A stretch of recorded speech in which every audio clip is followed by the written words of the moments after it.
everyone.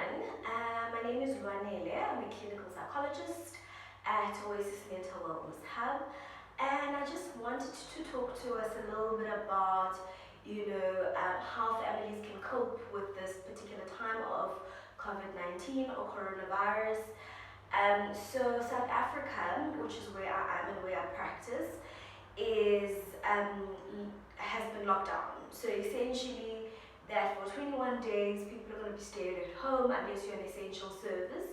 And if you're not considered as an essential service, then you have to stay at home with restrictions of when you can go to the shops and all of that. But what that means is that you and your family are going to be sitting in the house for actually quite a long time together. And I thought, let me record a video and give us some tips on, what are the things that, you can do to make the 21 days, not only go by fast, but also just being able to enjoy your life and enjoy the time. Because so much, in so many times, we always saying that, we don't have time to spend with the children, with the family, with your partner, whatever the case is. So how do you make better use of this particular time that's been given to you? Even with the strains and the anxiety that may also be looming around you. So there might be panic and there might be anxiety, there might be a lot of things. There are other videos as well that have addressed these things. You can look on and scroll through the video playlist. So, but what do you do with your family when you're sitting at home?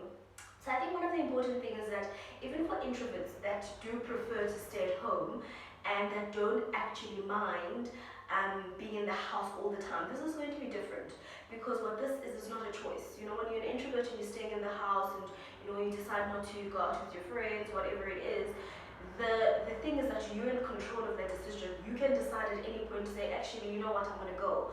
But if you are forced to stay indoors, you can't go to restaurants, you can't see your friends, you can't see your relatives, it feels a little different. It feels claustrophobic. And at some point, even if you're living in a 6-bedroom house, a mansion, a 2-bedroom apartment, whatever the case is, at some point the walls are going to start closing in.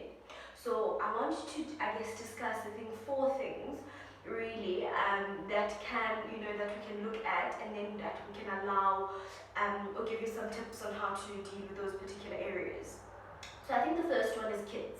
If you've got children, I think this is going to be a very challenging time for you.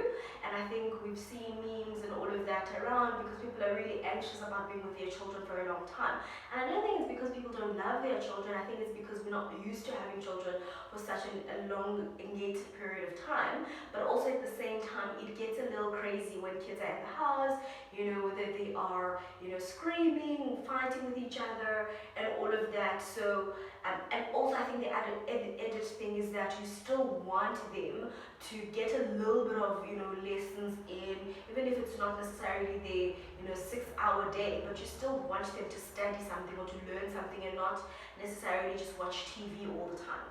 So I think the first thing that you need to do with your children is you need to have a schedule. Because children thrive with predictability. They absolutely love knowing when things are happening or what is going to happen on that particular day. But I think the other important thing is don't be rigid with your schedule. So don't say at 10 to 1, I'm going to do this, I'm going to do that, because you're going to get very frustrated when that doesn't actually happen, because chances are it's actually not going to happen in that way. Someone's going to do something they're not supposed to be doing, someone's going to take a nap when it's not necessarily nap time or whatever. So it's good to have structure and an outline of the day, but don't be too rigid, because then it's going to take away from yourself as well, because you're going to be trying to be this person who's implementing those rules and structure. So the important thing is have a structure, have an outline of this is what needs to be done. So be task specific more than time specific. And I think that's an important thing, because when you're task specific, they need to do a little bit of arts, they need to do some creative things, they need to do a little bit of educational thing, maths, or whatever, but you need to understand what tasks do you want them to do, whether it's chores or anything like that, and what they can do the next day. So that's what your schedule needs to look like. Not necessarily a school day where it's like period 1, period 2, period 3. It's not going to be fun for you, it's not going to be fun for them, and you're going to have a lot of tension in the house. So I think that's in terms of the children, having to do a schedule for them, having to make sure that they have creative time.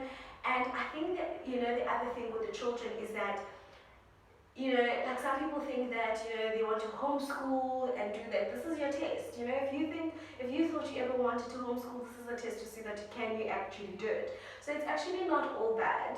And you can inform your children of the things or the tasks that you want them to learn.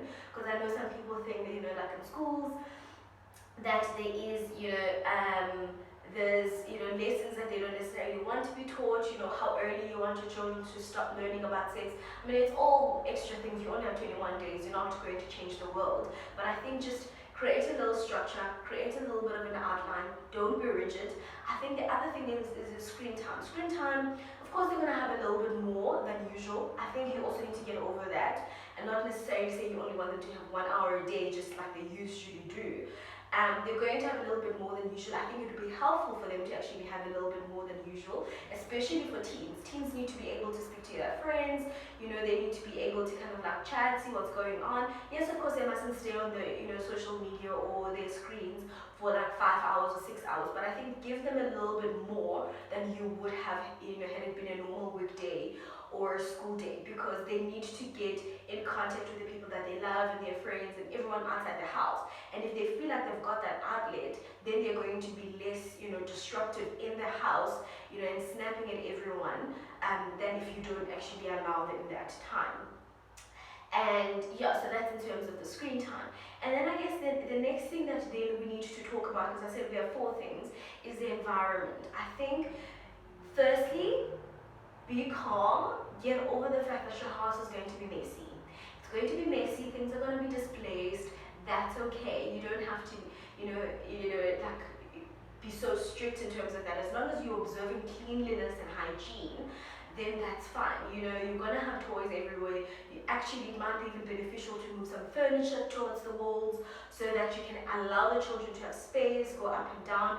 The restrictions that we have, like, they can't necessarily go outside, like outside, maybe they can get outside into the yard and play there, but that's also restrictive.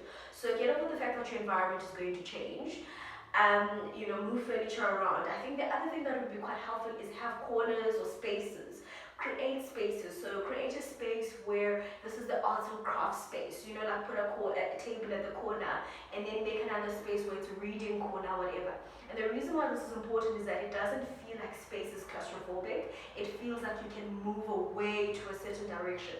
So if you move into your arts and crafts, then that's like, oh, actually I've done this, and then they move away from that to go to a reading space. It kind of creates a little bit of a flow or move, and the children don't have to feel as claustrophobic as they would if everything just happens in your living room in one particular space.